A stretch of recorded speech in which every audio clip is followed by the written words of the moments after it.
안녕하세요. 대한민국 대표 예능 프로그램 무한도전을 통해 금융상식을 공부하고 있는 파노입니다. 이번 시간에 공부해볼 금융 키워드는 바로 주식과 채권입니다. 주식과 채권에 대해 설명해줄 무한도전 에피소드는 지난 2011년 방송된 무한도전 연말 정산 특집과 2017년 방송된 무한도전 진짜 사나이 특집편이며 대표 주인공은 유재석님과 박명수님입니다. 자, 이번 시간에 공부해볼 금융용어, 주식과 채권의 핵심을 잘 설명하는 무한도전 영상 자료부터 시청해 보겠습니다. 먼저 왼쪽 영상에서와 같이 재미없는 방송 진행으로 하하에게 뺨을 맞는 수모를 겪는 박명수 씨의 모습, 그리고 이와는 대조적으로 오른쪽 영상에서와 같이 진짜 사나이 에피소드 방송 분량 강의 된 박명수님의 활약하는 모습을 잘 기억해 주시기 바랍니다. 자동차 생산 기업이건 커피 또는 햄버거를 판매하는 레스토랑 기업이건 또는 스마트폰, 스마트 TV 등 전자제품을 판매하는 기업이건 간에 주력 사업을 하기 위해서는 사업 자금이 필요하겠죠. 물론 기업 순이익을 통해 자체 조달하면 그것이 최상의 솔루션이겠으나 자체 투자금 조달이 불가능할 경우 기업은 외부 투자금 유치를 모색하게 되며 이 과정에서 주식 또는 채권을 발행하게 됩니다. 투자자의 입장에서는 어떨까요? 기업에 투자하는 방법에는 발행된 기업의 주식을 매수함으로써 해당 기업의 주주가 되거나 기업이 발행한 채권을 매수한 채권자의 입장에서 기업에게 자신의 투자금을 대출해주는 입장이 되겠습니다. 투자자의 입장에서 기업에 투자하는 두 가지 방법들, 즉 주식과 채권의 장점과 단점, 차이점에 대해 지금부터 각 항목별로 살펴보겠습니다. 참고로 주식 옆에는 박명수 씨가, 그리고 채권 옆에는 유재석 씨의 모습이 보이시죠? 이 부분에 대해서는 잠시 후 그 이유에 대해 보다 구체적으로 설명드리겠습니다. 주식과 채권의 차이점 그 첫 번째 항목은 다음과 같겠습니다. 우선 주식은 말 그대로 한 기업의 주식을 매수함으로써 해당 기업의 주인으로서 군림하게 되는 투자 형태로서 주식 투자의 가장 큰 장점은 주가가 상승할 경우 무제한 업사이드를 보장받을 수 있다는 점입니다. 간단한 예로 테슬라 주가 폭등세를 일례로 들을 수 있겠죠. 반면에 기업에게 자신의 투자금을 대출해주는 형태의 채권 투자자라면 돈을 빌려주는 대가로 기업으로부터 매년 정기적으로 이자를 지급받는 한편 만기 시에 대출 원금을 보장받게 됩니다. 그러나 주식 투자자들이 누리는 무제한 기업 가치 상승에 대한 업사이드를 누릴 수는 없겠죠. 왜냐하면 자신의 투자금이 주가 상승세와 연동된 주식 투자와는 달리 대출 원금과 이자금이 이미 결정된 고정 형태의 채권 투자 성격이기 때문이죠. 여기까지만 보면 투자한 기업이 지속적으로 성장할 경우 당연히 주식 투자가 채권 투자보다 훨씬 매력적이겠지만 여기서 간과해서는 안 될 부분은 바로 기업이 지속적으로 성공할 것이라는 큰 가정입니다. 두 번째 항목들에 대한 비교에서 왜 일부 투자자들은 매력적 업사이드가 보장된 주식 투자보다 상대적으로 안정된 채권 투자를 더 선호하는지 그 이유를 유추해 볼 수 있겠습니다. 미래의 경제적 보상에 대한 불확실한 미래를 의미하는 주식 투자와는 달리 채권 투자는 주식 투자보다 확실한 미래를 보장한다는 점에서 투자 리스크를 떠안기 꺼려하는 투자자들에게 더욱더 매력적 투자 접근법으로 분류됩니다. 예를 들면 여러분이 투자한 주식이 쪽박이 날 경우 마이너스 투자 손실을 경험하는 한편 채권 투자의 경우에는 일정 기간 지급되는 이자금과 만기 시 원금이 보장되는 등 확실한 현금 흐름을 보장받을 수 있다는 점에서 채권 투자의 안전성이 그 빛을 발하게 됩니다. 또한 기업이 수익이 났을 때 주주들에게 배당금을 지급함으로써 기업 이윤을 주주들과 나눌 수 있겠으나 이러한 배당금 지급이 꼭 의무화되지는 않습니다. 즉 기업이 무슨 이유에서건 기존 주주들에게 지급하던 배당금을 삭감하거나 중단하더라도 주주의 입장에서 법적 책임을 물게 만들 효력이 존재하지 않기 때문입니다. 반면에 채권 투자자들에게 지급해야 할 원금과 이자금은 법률적으로 의무화된 항목이라는 점에서 다시금 채권 투자자들의 안정적 법적 보호권이 보장됩니다. 마지막으로 기업 파산 시 주주들에게 지급되는 투자 원금 지급 순위는 최하위권에 속하는 한편 채권 투자자들에게 지급해야 할 투자 원금은 최우선으로 책정된다는 점입니다. 예를 들어서 기업이 파산한 이후 기업 통장 잔고에 1억이 남아있을 경우 채권 투자자들에게 우선 남은 1억에 대한 원금 지급이 모두 진행된 이후 남은 잔여금에 대해서 주주들에게 지불된다는 점입니다. 이는 곧 최악의 시나리오에서 주식 투자자들은 투자 원금 100%를 손실할 수 있다는 점입니다. 결론적으로 주식은 하이 리스크 앤 하이 리턴, 즉 리스크가 크면 클수록 수익을 낼 수 있는 잠재성 또한 더 크겠으나 반대로 높은 리스크에 따른 투자 쪽박 가능성 또한 높다는 점에 다소 불안정한 투자 접근법이라면 채권은 상대적으로 로우 리스크 앤 로우 리턴, 즉 낮은 리스크만큼 주식 투자와의 비교에서는 상대적으로 안정적 투자 접근법을 의미하겠습니다. 자, 여기 증권의 양대 산맥으로 분류되는 주식과 채권의 성격을 잘 정리한 이미지가 보이는데요.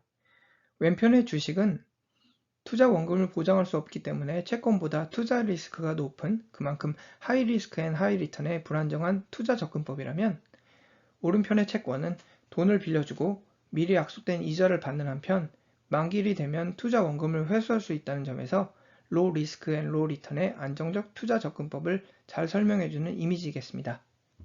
지금까지 주식과 채권의 차이점을 비교 설명하면서 주식 옆에는 박명수님의 이미지를, 채권 옆에는 유재석님의 이미지를 계속 첨부했는데요. 자, 앞서 살펴본 주식과 채권의 차이점을 고려해볼 때 무한도전 멤버들 중 가장 먼저 연상되는 두 명의 무도 멤버는 바로 박명수님과 유재석님이겠으며 박명수 씨에게서는 주식 투자의 면모를, 그리고 유재석 씨에게서는 채권 투자의 특징을 찾아볼 수 있겠습니다. 먼저 주식을 대변하는 박명수 씨의 면모부터 살펴보겠습니다. 출연하는 작품의 일부는 쪽박을 경험하나 무한도전과 같은 일부 방송 프로그램, 특히 유재석과 함께한 작품들마다 높은 시청률을 올리는데 크게 기여하는 박명수 씨는 다소 불안정한 흥행 성적표를 기록한다는 점에서 주식 투자가 지닌 불안정한 투자 요소를 갖추고 있습니다.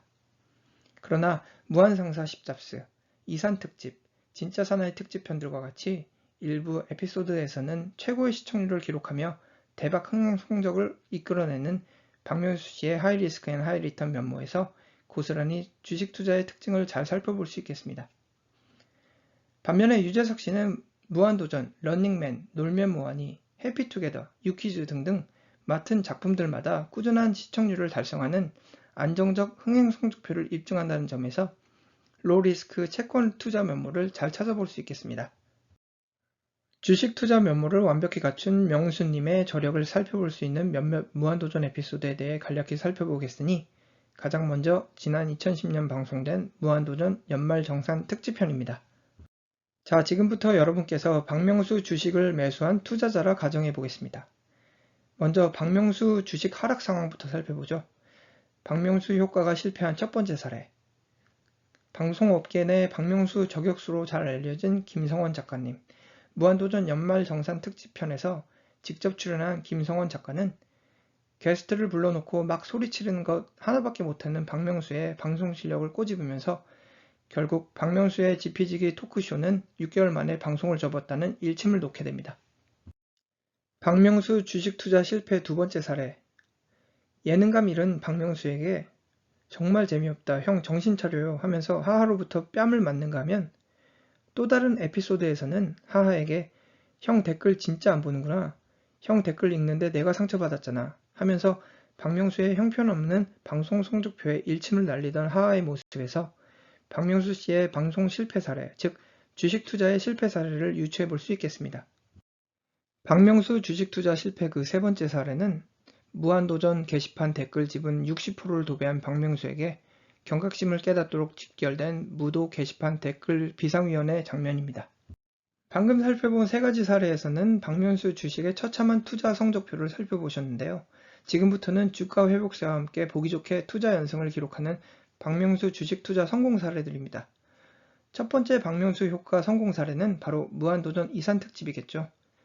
실제 무한도전에서도 코너에 몰린 박명수 씨가 즐겼었던 방송 멘트, 바로 박명수가 무한도전 반장할 때 최고의 무도 시청률을 달성해낸 무한도전 흥행 성적표. 두 번째 박명수 주식 성공 사례들은 돈가방을 갖고 튀어라 특집편이 아닐까 생각됩니다. 300만원 돈가방을 찾아야 하는 미션에서 6개의 가짜 돈가방을 만들어낸 마켓 메이커를 연상시키는 박명수의 놀라운 천재 기획력. 가짜 돈가방으로 무도 멤버들 전체를 멘붕 상태로 빠뜨리는가 하면 막판에는 자신이 직접 마이너스 300만원 가방까지 당첨되는 등 그야말로 최고의 에피소드로 승화시켜낸 박명수, 아니 지니어스 박의 방송 히트 역시 곧 박명수 주식 주가 상승세를 의미하겠습니다. 또 다른 박명수 주식 성공 사례들은 바로 박명수의 놀라운 기획력이 돋보였던 일부 무한도전 에피소드에서 찾아볼 수 있겠는데요. 우선 자신의 이름을 건 명수는 12살 무한도전 에피소드에서 직접 오징어 게임을 소개하는 영상들, 그리고 박명수 씨가 MBC 무한도전에서 기획 제안했던 옥상이 줄다리기 장면에서는 오징어 게임 데이트 8년 전 이미 이러한 컨셉을 현실화시켜낸 박명수님의 놀라운 기획력을 다시금 입증시키는 좋은 에피소드로 판단되겠습니다. 그리고 이는 곧 박명수 주식 대박을 의미하겠죠.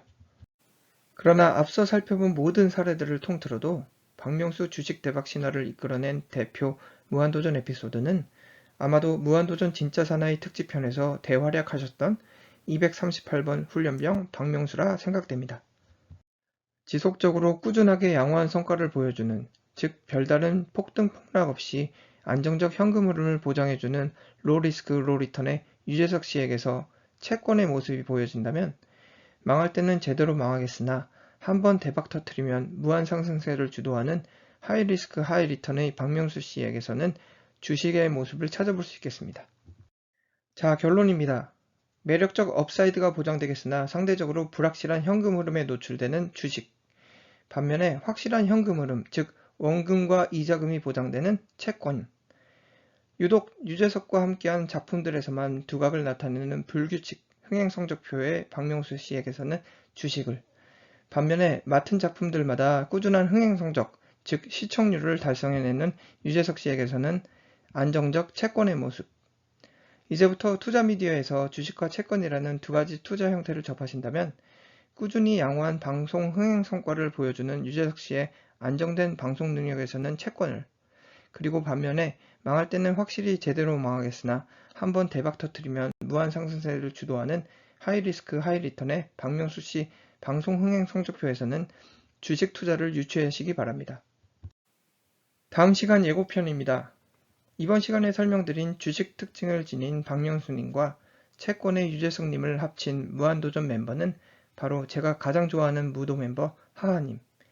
다음 시간에 살펴볼 무한도전 금융상식 강의에서는 하이브리드 세미소사 리오레이비 하하 교수님께서 우선주라는 금융투자 키워드를 설명해 주실 계획입니다. 이상으로 국민 예능 프로그램 무한도전을 통해 살펴본 주식과 채권에 대한 개념 정리였습니다. 감사합니다.